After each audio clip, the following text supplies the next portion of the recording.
Viral debrief. Coming up.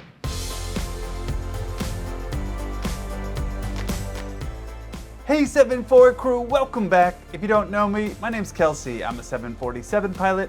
My channel, 74 Gear, is all about aviation. Now in this viral debrief, I have a clip that could be very disturbing to some of you, so I will warn you before we get to that clip, so don't worry about that. But if you have a clip that you want to see in this series, the two easiest places to send it to me, my Instagram or the free forum, 74gear.com. Let's get into it.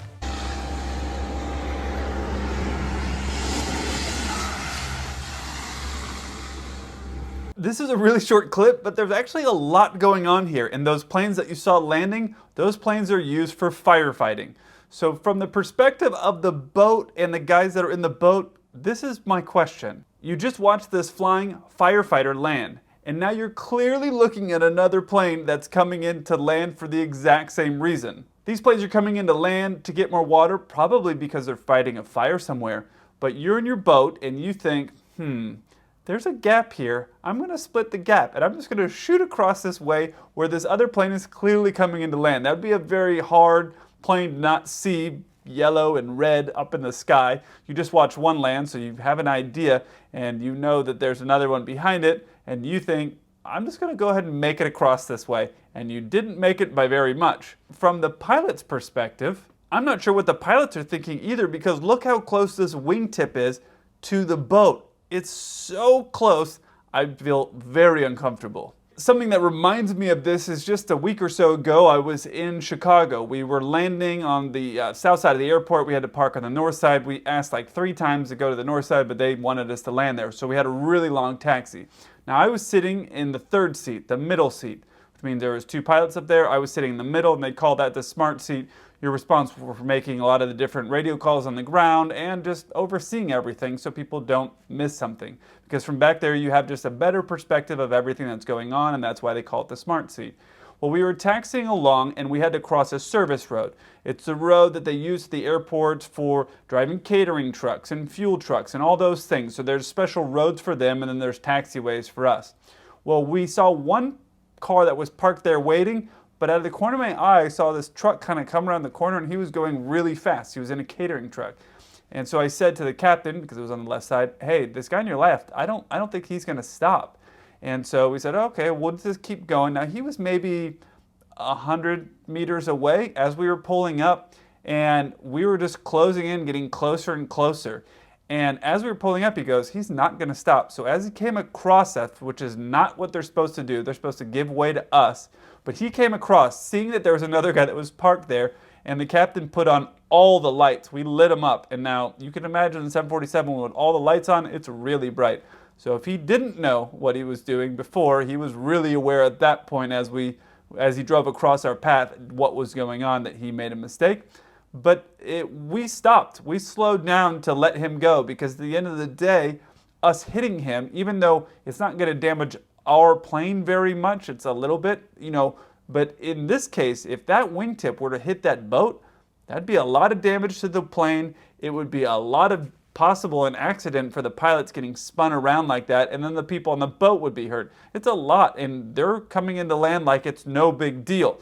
Just it kind of blows my mind. I get when you're fighting a fire, maybe you know your plane better and the distance, but that was very close. That wasn't a lot of space between the wingtip and where that boat was. If Tugboat Tony over there on his boat had gone any slower as he'd crossed that landing path for these firefighting planes, there's a good chance that wingtip would have hit the plane, destroying the boat. And maybe these firefighters are better as far as knowing the wingtip distance and all that stuff, and they're better pilots, and they're obviously more risky pilots because they do much higher risk flying than what I do. When I show up on the plane, my biggest risk is like my peanut butter and jelly sandwich doesn't have the same balance of peanut butter and jelly that I would like. These guys that are out fighting fires are doing some really crazy stuff to help people from their homes burning. So obviously they're a little bit more they're less risk adverse in doing things than I would be doing. Because if I saw that situation with that boat going across like that, I'd be like, okay, I'd either slow down a lot and let him get really far out of the way, I'd move to the side a little bit, or I'd just take another little loop around and come in and land again. They don't have a lot of time though. The thing is, when you're fighting a fire, it's about moving quickly. So I understand what they're doing as far as for getting it done. I just can't understand how the guy in the boat thought this was a great idea. And that's a risky move for the pilot to land and have your wingtip that close to something else. And you have no control over this guy on a boat who's just kind of cruising along. You don't know if he's going to stop or have an engine failure or whatever and then block your path. And now you're committed into this landing situation. I don't know. Ballsy move. Uy, maricas, sí, la puerta está abierta.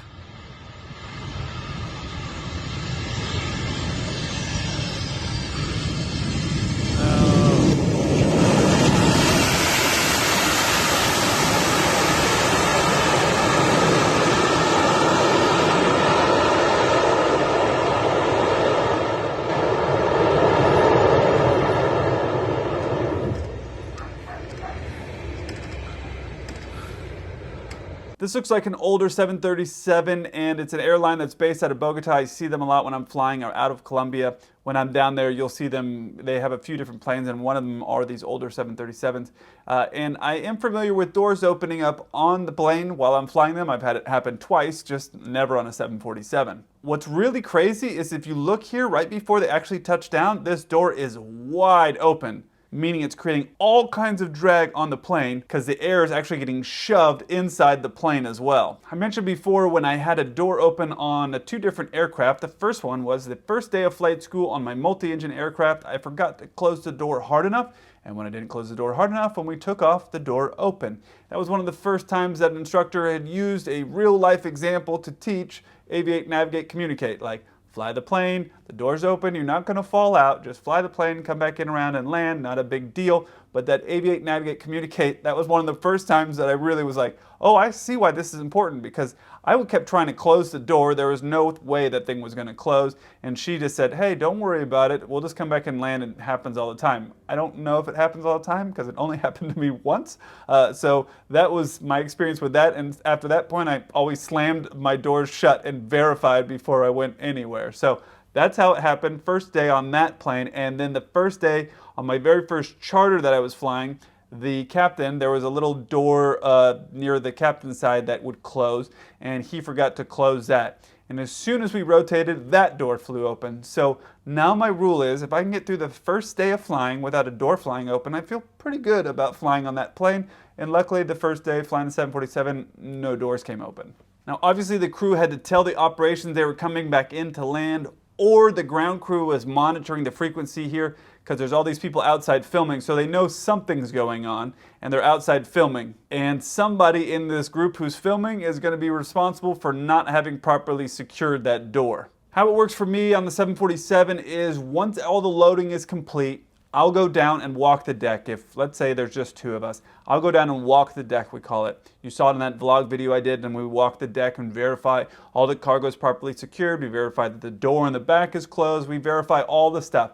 So they're checking all the stuff. The load masters and the guys that are down there are checking everything. Then we're verifying that they did everything correctly, which 99.9% of the time they have done everything correctly. So you verify everything that they're doing, so there's no questions, and you're eventually going to be responsible for it if there is a problem, right? If there's a load shift or there's a problem down there, you're going to be ultimately responsible for it. So you'll go do that inspection, and then the next thing you'll do is, as I come up the steps, getting ready to close the main door that people are walking in and out of, which we don't use for cargo loading. We just use that for people getting in and out of the aircraft.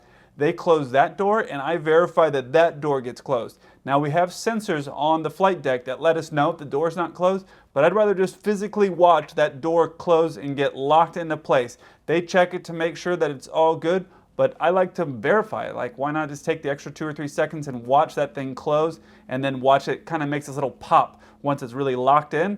I like to look at that and make sure that that's done, so I know that door's not coming open.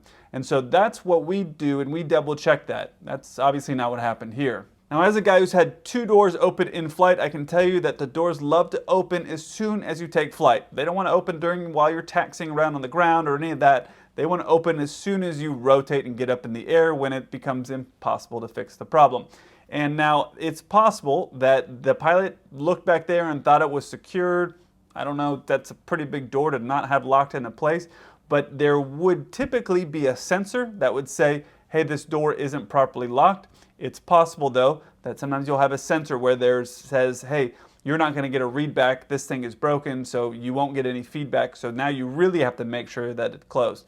Obviously, that did not happen. Whether the Loadmaster should have probably closed it, the pilot should have checked it to make sure that it was properly closed, but they got up in the air and nobody caught it along the way. So they got up, realized the door was open. It would have been extremely loud, very windy, a lot of drag, and then they would have had to come back around and land, which is crazy. The thing to remember if you're ever in this situation, though, is don't worry about who forgot to do what. Just aviate, fly the plane, get back on the ground, and once you get back on the ground, you can just sort it out afterwards. Somebody's going to be in trouble, but that's not really important until you're on the ground. There's been a lot of cases where there's been accidents unnecessarily because pilots try to hide their mess up, and they try to hide it by continuing on with the flight or try to do something. So these pilots could have said, okay, let's just fly here and let's just pretend that the door blew open and we'll put on our masks. They could have done all this stuff to try to hide the fact of what happened. But the reality is somebody messed up. More than one person messed up with this door coming open. So had they tried to hide that, there's a good likelihood that a lot of people could have got fired. What I've experienced from different airlines is if you're honest and tell the truth, and it was an honest mistake, a lot of times they're going to let it slide. If you're being malicious, they're not going to let that slide, but an honest mistake, if you say, hey, this is what happened, I thought I checked it, I obviously didn't check it correctly, and this is what's happened, and this is what I'm going to do from going on forward, you may lose your job, but you may not. But if you lie and try to hide it and say like, oh, I tried to do this and I didn't even notice, and then and just make up this whole lie, well, then you're definitely going to be fired because not only are you messing up on the job, but you also have no integrity. So what are they going to do and keep you for something like that? So you're better to just do what these pilots did, which was, okay, this is messed up. Let's come back in around and land. And obviously the plane's not going to pressurize. They're probably not going to be able to safely make it to their destination at 10,000 feet. Columbia is very mountainous, so you're going to have a lot of terrain that you're not going to be able to get around. So they didn't really have a lot of choice to lie and try to hide it. They had to come back around and land, but it's a good learning experience. If you are in a situation where something has gone wrong, just go in and land and then sort it out afterwards. You're better to lose your job than lose your life. Unlike passenger planes, cargo planes, obviously the door is different. You saw how massive that door was. There is not a door like that on your typical passenger plane.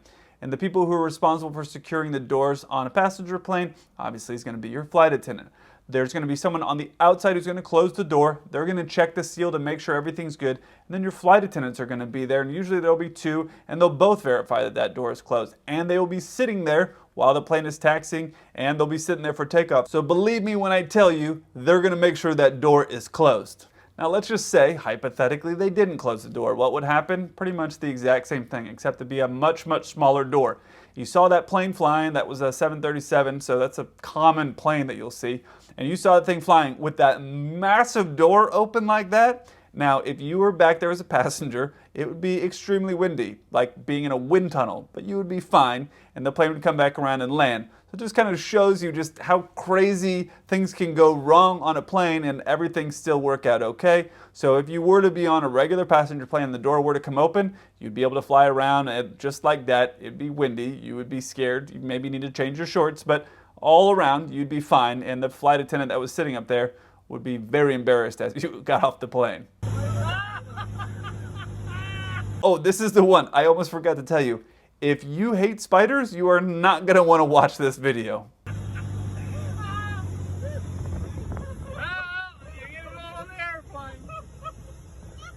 Now, I'm just thankful something like this happened in Australia, where they're used to dealing with some just absolutely enormous spiders and other things that will kill you. I don't know if that's one of the killer spiders or not. I don't know. They have so many crazy things over there that can kill you, though. But in Aussie, this is Northern Territory. In Aussie, you just sees it and starts laughing. There's a lot of people in America, I think, would just have a panic attack if they saw a spider that big crawling around on their aircraft, or be so distracted about what's going on they don't even worry about landing the plane. I was kind of hoping somebody like Steve Irwin was going to jump out and just ignore the plane flying just to try to get the spider and put it in their hand. That's obviously not the case, but these guys were laughing about it, and you could hear the prop moving, so he was obviously not concerned at all about this massive spider running around on the plane, so good for them. but they came focused to come in and land. I don't know that I would. Spiders don't bother me, but I don't have spiders typically that big crawling around me while I'm trying to fly a plane. If you want to see someone flying a plane and it looks like they were flying with spiders, check out this video here. And if you want to see someone in a plane that's screaming, that sounds like there's a spider in the plane, check out this video up here. I look forward to hearing from you. Until then, keep the blue side up.